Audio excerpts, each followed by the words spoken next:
We're pleased to be joined here today by 6 distinguished witnesses to discuss this important topic. First, Dr. Michael Scheuer is an adjunct professor at the Center for Peace and Security Studies at Georgetown University. Dr. Scheuer recently concluded a 22-year career with the CIA, where there Dr. Scheuer held multiple positions, including senior advisor for the Osama bin Laden department.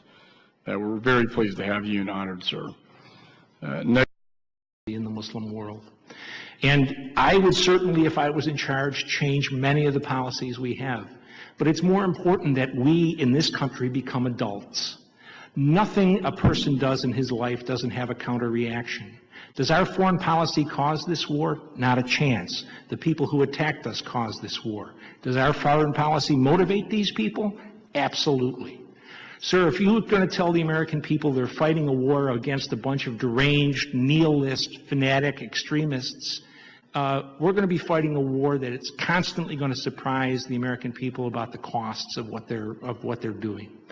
If we come to a place where we can have a discussion that says supporting Israel is essential to the U.S. security, supporting Saudi Arabia is important, vital to U.S. security, having U.S. troops in Muslim countries is vital to U.S. security, fine. But also tell the American people that costs come with that. Right now, we've spent 17 years in this war, and the American people still think we're fighting a bunch of long-haired, bearded, goat-eating madmen. And we're at a terrible disadvantage that we impose on ourselves, sir.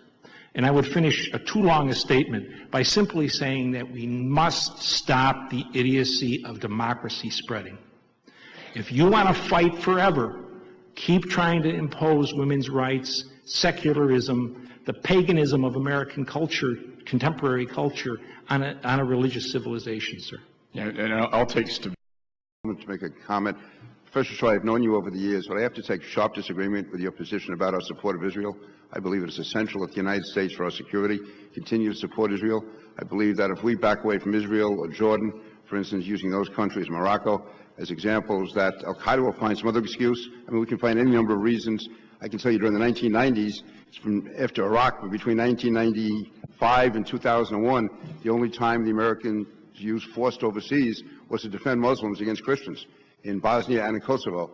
And yet the response by Al-Qaeda to that was to attack us on September 11th. So I think we make a mistake if we think we can somehow appease Al-Qaeda by taking away whatever they're... Not at all a matter of appeasement, Mr. King, at all. If it was up to me, I'd dump the Israelis tomorrow. I know you would. I know. But all I worry about is the continuing preaching of American politicians to the American people that our relationship with the Israelis doesn't cause us to have dead Americans and extraordinary expenses in fighting the Muslim world. I would just say we would have more dead Americans if we didn't stand by our allies in the Middle East. Well, we'd just be encouraging Al-Qaeda to take advantage of us. I think that... Our allies in the Middle East are mostly totalitarians, sir, and they have been for 50 years. There are not that many good people in the world. The fact is you have to work with those who work with us. And if I had the choice between dealing with the Israelis and Al-Qaeda, I work with Israel. If I had the choice between dealing with Jordan or Al-Qaeda, I deal with Jordan. And the fact is that you can find any number of excuses why Al-Qaeda is going to come after us. No, sir, you can't. Yes, I think you can. No, you can't, sir. You certainly can. Osama bin Laden would have been a terrific American politician because he stays on message. There's only one message that comes out of Al-Qaeda, and it's... That's the message they're using now. If it's not, that'll be if we pull out of Israel, if we you stop have supporting... to depend... No, I'm going to say, if we stop supporting Israel, then the message will be... You have America was cowardly, America was backed away, they're not going to stand by their allies. It can always... It's the flip side of everything, and I would rather stand with positive elements like Israel and back up. I'm a bear of little brains, sir, but you got to go with what you go with at the moment. These people are fighting for something substantive, for something religious. And they're not fighting us for what reason do you suppose they're going to come up with? Because we have Hollywood? I would like to fight Hollywood. Mm-hmm. But, I mean, they're not going to fight us because we have women in the workplace. That's an insanity. What they're fighting us about is what we do. And we don't have to stop what we're doing, sir.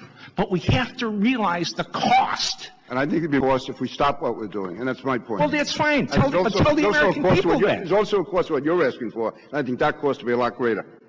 I don't think so, sir. Well, it couldn't be worse than it is now. We honestly disagree. You know, you're presiding over a bankruptcy. What can be worse? And what has been the goal of Al-Qaeda since it was formed? To bankrupt the United States.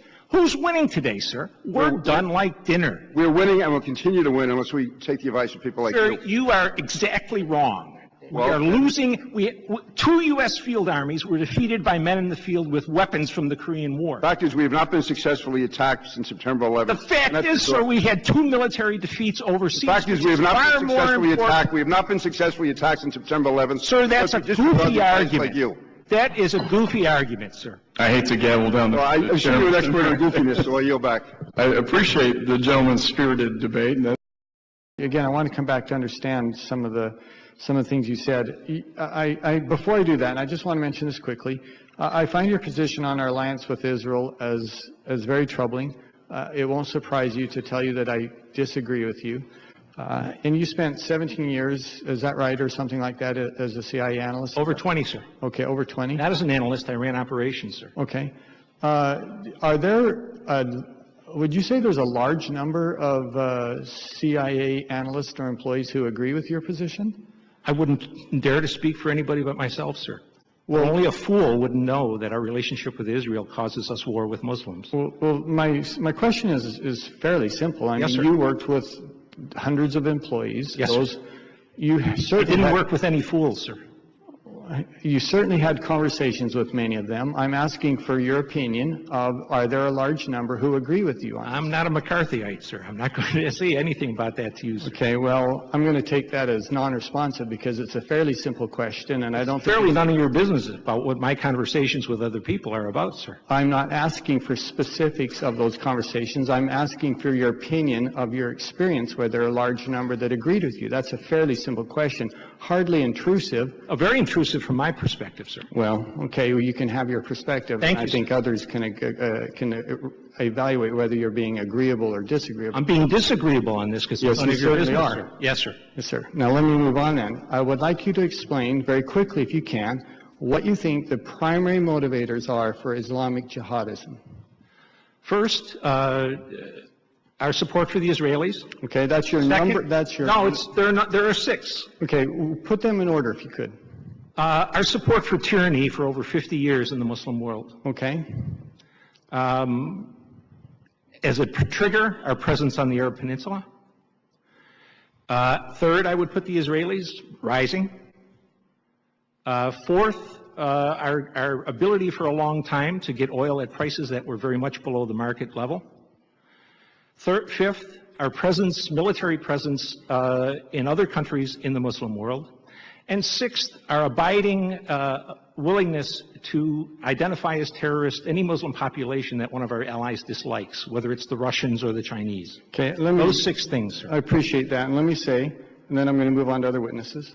I was an Air Force officer for 14 years. I have spent significant time with many people from that region, and it is astounding to me that you don't put in the top 6 what I know to be true.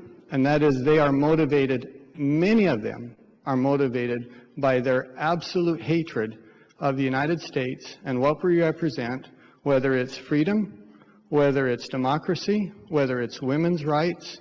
There are many of them who are absolutely motivated by that. I know that. I have talked with them. They hate them, sir. And I can't imagine that you would not put that in some. They're not going to die for that, sir.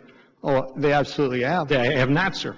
Well, this war is not, it wouldn't have anything we have in this Professor, country. you are turning a blind eye to history for you to say that they will Bullshit, not die sir. You don't need to call me professor either. You should call me Mike.